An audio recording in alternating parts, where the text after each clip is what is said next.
Hello বন্ধুরা, এই যে অন্নপূর্ণা ভাণ্ডারের চক্করে আমার মতন কোন কোন গৃহবধূ খুবই ভোগান্তিতে ভুগছো, মানে আশা করি বুঝতে পেরেছো। এই অন্নপূর্ণা ভাণ্ডারের জন্য আমাদের বাড়িতে যারা হেল্পিং হ্যান্ড আছে, এই নিয়ে পর পর দুবার দেশের বাড়ি চলে গেল। আর আমাদের এইখানে সবাই যেহেতু মুর্শিদাবাদ থাকে, তো ঝেঁটিয়ে সবাই মুর্শিদাবাদে চলে গেছে। প্রথমবারে গিয়ে 6 দিন থাকলো, আবার এক সপ্তাহ হতে না হতেই 4 দিন জন্য চলে গেছে ওদের অন্নপূর্ণা ভাণ্ডারে। কি ফর্ম ফিল আপ নিয়ে হচ্ছে, সব ঠিক আছে। গরিব মানুষ, দুস্থ অসহায় মানুষ টাকা পয়সা পাবে, সেটা খুব ভালো কথা। কিন্তু তারা যেহেতু থাকে এক জায়গায়, আর তাদের সব দরকারি নথিপত্র রেখে আসে আর এক জায়গায়। হ্যাঁ, এবার প্রত্যেকটা ক্ষেত্রে কিছু কিছু ক্ষেত্রে আমি ট্যালি করে দেখলাম সবটাই সত্য নয়। কেউ কেউ হচ্ছে গিয়ে দরকার ছাড়াও এই অছিলায় চলে গেছে।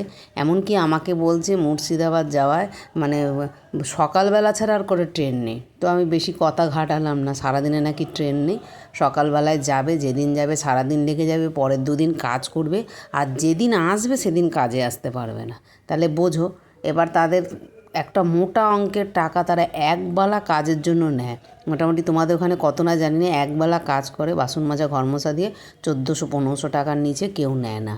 তাহলে একবেলা কাজ করার জন্য এতটা টাকা নেয়। আবার এই তারপর মানে তাদের শরীর খারাপ আছে, পুজো পার্বণ আছে, উপোস পালন আছে। মোটামুটি ঢোকার সময় তো বলে যে হ্যাঁ কামাই করবো না, কিন্তু একটা একটা কামাই হতেই থাকে। আবার কি বলো তো, এক আধ দিন শরীর খারাপের জন্য কামাই হলো, ঠিক আছে, সেটা সামনে। একেবারে 6 দিন, আর আমি ভীষণ ভীষণ অসুস্থ, আমরা পারি না বলেই তো ওদেরকে রাখা।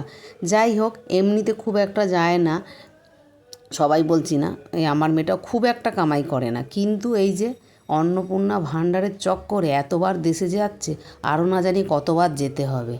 মানে তোমরা কে কে এরকম বিপদের সম্মুখীন হয়েছো আমাকে জানিও।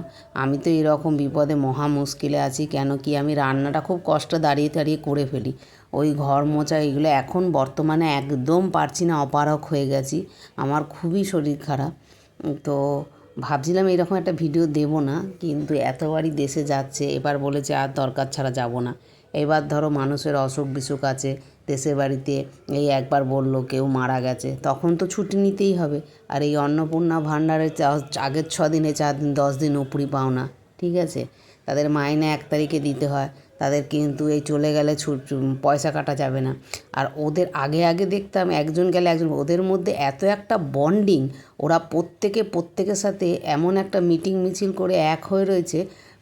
মানে ওরা যে চলে গেছে, অন্য একজনকে বলছি আমি নগদ টাকা দিয়ে দেবো, বলছে না আমি আমার দেশের বাড়ির মেয়ে, এইসব টাকা পয়সা দিয়ে আমি যদি ও না থাকলে কাজ করে, তো আমার সাথে ওর একটা মানে অসুবিধা আছে। যাই হোক, ওদের অ্যাসোসিয়েশনটা এত স্ট্রং, মানে ওরা সব মানে একদম বাজেট ফিক্সড করা আছে ওদের। কাজ বেশি করবে না, বাসন বেশি পড়ে কি না, কজন লোক, এই তো আমি তুমি আর টমির সংসার, তাতে ওদের বাসন বেশি লাগে। বেশিরভাগটাই মেজে ফেলতে হয়, তা ওদের বেশি লাগে বাসন। তো যাই হোক, মানে দাদা সরকারি চাকরি করেও কোনো ছুটি পায় না, আমার ছেলেও কাজে যায় কিন্তু ছুটি পায় না। তার চেয়ে এদের মতন এই কাজ করাই ভালো, ঠিক আছে। কেন, অসুখ বিসুখ আছে তুমি কিছু বলতে পারবে না, তাদের পুজো পার্বণ পালা, দেশে অনুষ্ঠান, কেউ মারা গেল, বিয়ে তার অনুষ্ঠান, এরকম অন্নপূর্ণা ভাণ্ডার, আরও কত কিছু ভাণ্ডারের জন্য তারা ছুটবে, ঠিক আছে। তারা একবেলা কাজ করে, বলছে আমাদের ছেলে মেয়ে কি ছেলে মেয়ে নয়, তারাও তো বিকেলে পড়তে যাওয়া, আঁকতে দেওয়া সব আছে, ঠিক আছে। তাদের সমস্ত কিছু আমরা মাথা পেতে নিই।